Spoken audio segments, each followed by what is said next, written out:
হাই friends, কি খবৰ? মই আয়ুষ ৰং চেনেলত সম্প্ৰচাৰিত হৈ থকা পুৱতি তৰা ধাৰাবাহিকখনৰ আজিৰ খণ্ডটো চাবলৈ বহুত বেছি ভাল লাগিব। কিয়নো আজিৰ খণ্ডটোত পমে শুই উঠি দেউতাকৰ বিচাৰ ল'ব আৰু তেতিয়া মাকে দেউতা নাই জিউবাৰ গা বেয়া, তাকে দেউতা জিউবাৰ ওচৰলৈ গৈছে বুলি পমক ক'ব। আৰু পমে জিউবাৰ কি হৈছে ময়ো যাম জিউবাৰ ওচৰত বুলি ক'ব আৰু তেতিয়া মনীষাই পমক অনুহঁতৰ ঘৰলৈ লৈ যাব। আৰু তেতিয়া পমে জিউবা ক'ত আছেনো মা বুলি সুধিব আৰু তেতিয়া মাকে হুলস্থুল নকৰিবাচোন জিউবা শুই আছে বুলি ক'ব।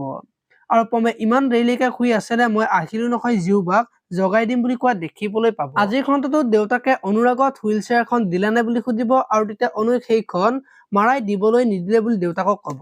আৰু দেউতাকে নহ'লে মাৰাৰ মনত জিউৰ কথাই বৰকৈ মনত পেলাই থাকিব বুলি অনুক ক'ব আৰু তেতিয়া অনু মাকৰ ওচৰলৈ গৈ হুইল চেয়াৰখন দিবলৈ ওলাব। আৰু তেতিয়া মাকে কান্দি কান্দি এইখন হুইল চেয়াৰ নহয়, এইখন জিউৰ এটা অংশ বুলি কৈ থকা দেখিবলৈ পাব।